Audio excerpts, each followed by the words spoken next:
Hi,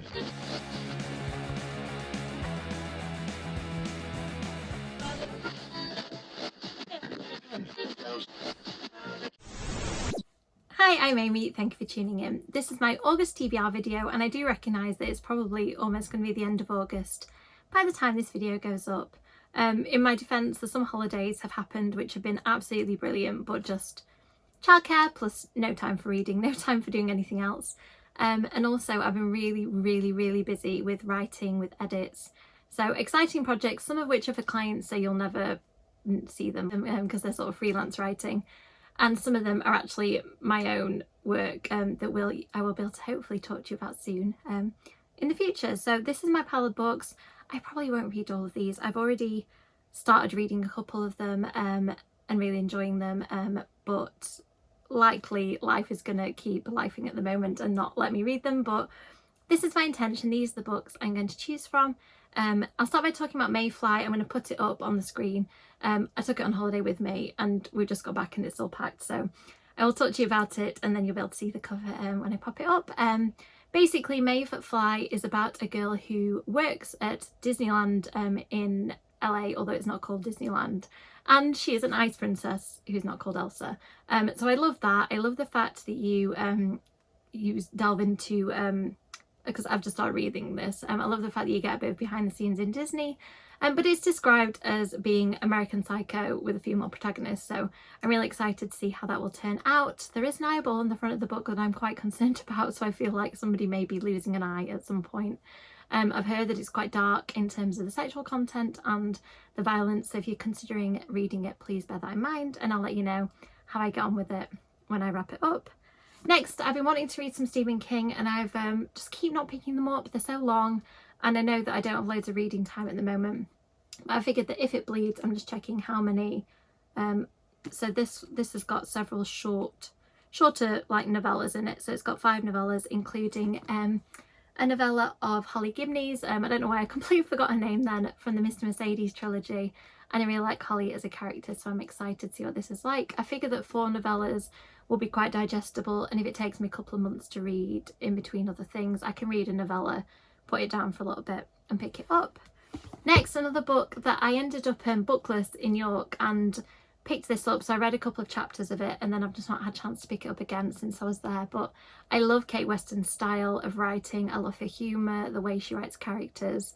And this one is her adult debut. It is a thriller with a real comedic thread through it, about a remote hen party that turns deadly, and the bride, I think something happened to the bride, it says in the blurb. I'm really looking forward to getting to read this one because I've just been excited about it since I heard about this book. Next up, a book I've pre-ordered. I really want to get to it. I tried to just read any book with vampires, especially this one's by a debut author, which I think will be interesting because I just obviously know nothing about her writing style. And it says on the back, "Rise and shine, the Evans women have someone dead to kill." It's 1999 in Southeast Texas. It's in the 90s. It has vampires. You've already got me. And the Evans women, owners of the only funeral parlour in town, are keeping steady with normal business. The dead die, you bury them, end of story. That's how Juicy Evans and her progeny have run Evans Funeral Parlour for the last 15 years without drama, ever since that god-awful mess that left 2 bodies in the ground. When town gossip Mina Jean Murphy's body is brought in for a regular burial and she rises from the dead instead, it is clear that the Strigoi, the original vampire, are back. And the Evans women are the ones who need to fight back to protect their town. The blurb goes on, but if you're anything like me, it's already hooked you in. It sounds incredible. As soon as I saw this cover, read the blurb, I just pre-ordered instantly. I'm also in a Gothic book club on Instagram, run by, I think, Bella Domino Books is her handle if you want to check it out. The club read a Gothic book every couple of months, and this time it's The Woman in Black. It's really short, so I'm hoping I'll get to this one. I have been a bit rubbish of late just because other things have taken over. I again pre-ordered this book. There's a theme here. I haven't had a chance to start reading it yet, but I love Stephen Graham Jones's writing. Don't know much about this one apart from it's him and it's the title, I Was a Teenage Slasher, so I'm not going to read the blurb just because I don't really want to know. Intrigued by the belt on the cover. There's a lot of questions I have about this, so I'm excited to get to it. Every now and again I go through the Forbidden Planet signed book section on the website. I highly recommend you doing it because they have some great deals. 4 signed books, and then every now and again you pick up a gem. I've not heard of this. I'm not very well versed in adult horror. I'm getting better. It's really short. I didn't realise that when I ordered it, but I'm quite happy with it. Anyway, it's a haunted house book, I think. So it says, Ford and Newland are paranormal mercenaries, one living, one undead. One of them kills the undead, the other kills the living. I just read that and thought, yes, it's signed. I'm going to give this one a go. So next up on my list is another book that I've started and is so good just because I love Josh's writing and I couldn't wait, even though I really didn't have time to read it when I started. So this is Josh's slasher, it's his second adult horror. He's also written Shadow Glass, which is excellent, an adult fantasy and some YA books too. This one is set at a summer camp for adults who have been cancelled, usually on social media, and they are kind of hoping for some time away from society before returning to their lives, but the blurb tells me that that won't happen for some of them because somebody starts murdering them. It's all mixed up in local mythology and there's lots of horror movie references so far, so I'm super excited to see where this one goes. I also have added another horror movie themed book to the pile just because I'm really craving that at the moment. Mr. Magic. I haven't read any of Kirsten White's adult horror yet. I have enjoyed her, I'm just looking on the shelf, her Buffy books, which I have over there.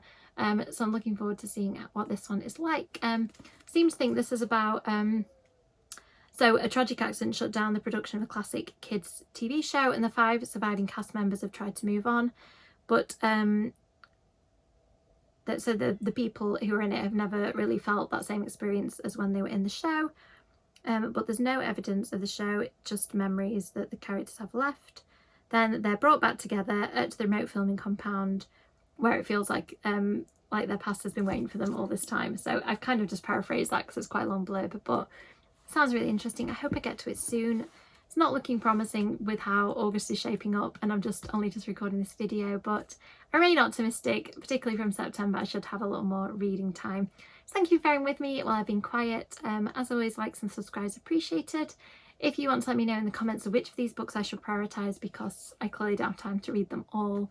Let me know what you've been reading and if there's anything you think I would like. I'm starting to think about my spooky season TBR, which is always one of my favourite times of year to read. So let me know if there's a book I absolutely should add to that list. Thank you so much for watching and I'll see you in the next video. Bye!